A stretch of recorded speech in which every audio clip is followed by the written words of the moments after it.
Bora lá, caso Anitta. E aí, supostamente ela fez um vídeo de sexo no meio de um local público, numa comunidade. É crime ou não é crime?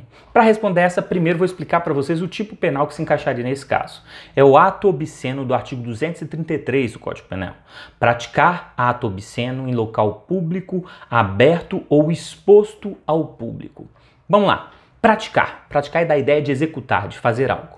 Fazer o quê? Ato obsceno. O que é ato obsceno? Isso aqui é um ponto muito importante dessa questão. O ato obsceno é aquele ato dotado de sexualidade, e isso é muito importante, que vai ofender o sentimento de pudor público. Ou seja, o sentimento que a população tem como aquele adequado. E isso varia de tempo para tempo, de momento para momento, de território. Por exemplo, no caso brasileiro é só olhar o carnaval. A gente tem vários atos, né, pessoas nuas, e não necessariamente isso quer dizer sexualidade. A gente pode olhar sobre o âmbito da liberdade de expressão também, né? Uma pessoa, por exemplo, que protesta e para isso ela tira a roupa, não tem a ideia de ato de pudor, ou seja, ato dotado de sexualidade. Então isso é muito importante. Que a análise que a gente está fazendo aqui de dois princípios do direito penal. O princípio da adequação social. Adequação social quer dizer que aquele tipo penal tem que se adequar àquela sociedade. Não quer dizer que a cultura cancela um crime, tá? Não cancela. Senão a gente estava ferrado. No Brasil, corrupção ia cancelar o crime? Claro que não. Mas fala que na hora de interpretar isso é importante. Por isso que eu falei do carnaval. É uma interpretação segundo a ótica brasileira. Agora noticiou, até posso comentar, que lá na Espanha um cara cancelaram todas as músicas porque ele andava pelado numa cidade lá em Valência. Né? E aí por quê? Porque lá é permitido andar pelado. Então essa moralidade ela vai variar, né? Desculpa, moralidade não. Essa interpretação ela vai variar de acordo com aquela cultura. Isso é adequação social.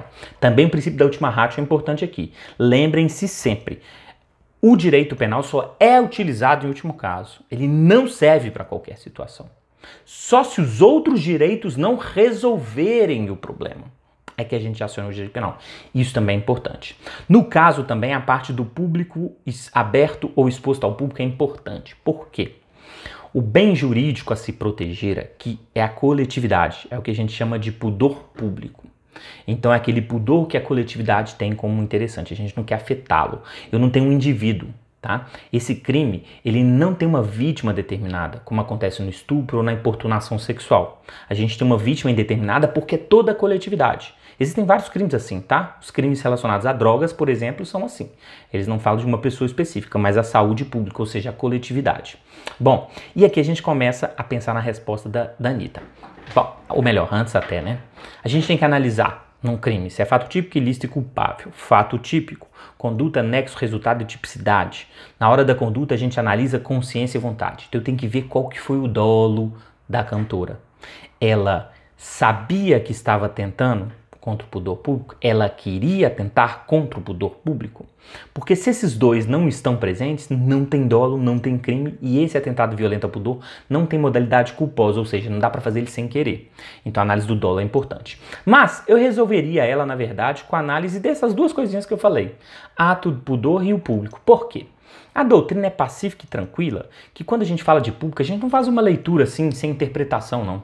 Ah, é na rua já é público? Não necessariamente. Por exemplo, Rogério Sanches, citando, se não me engano, Bittencourt, agora eu não lembro se é Bittencourt ou Nutt, mas bom, ele cita um autor, e esse autor fala de um exemplo interessante. Olha só, uma pessoa vai num terreno baldio, de noite, sem ninguém, num local que está vazio, fazer sexo. Alguém vê, tem atentado violento ao pudor? Não.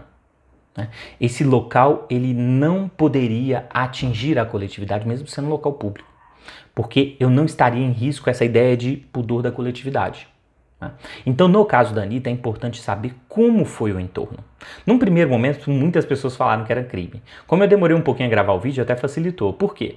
Porque começou as perguntas e a equipe da cantora explicou. Olha, foi feito num beco, sem acesso a outras pessoas, as pessoas foram avisadas e foram informadas da gravação e do que seria feito. Consequentemente, a gente consegue demonstrar que não teve dolo de afetar o pudor público.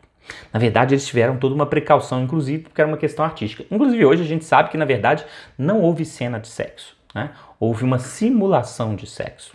E as pessoas estavam envolvidas, então não há que se falar em afetar a coletividade se a gente for analisar esse caso agora. Mas vamos esquecer isso.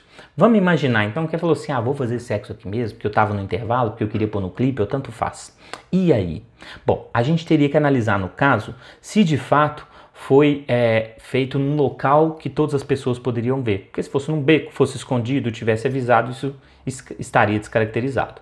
Então, nesse caso, entendo que não tenha atentado violento ao pudor, claro, pelas informações que a gente tem agora, de que na verdade foi tudo combinado, que foi simulado e que as pessoas no entorno foram envolvidas, ou seja, não teve ofensa à coletividade, não há crime. Fechou? Eu posso perguntar se é lícito ou ilícito e posso fazer mais uma pergunta que eu respondo depois.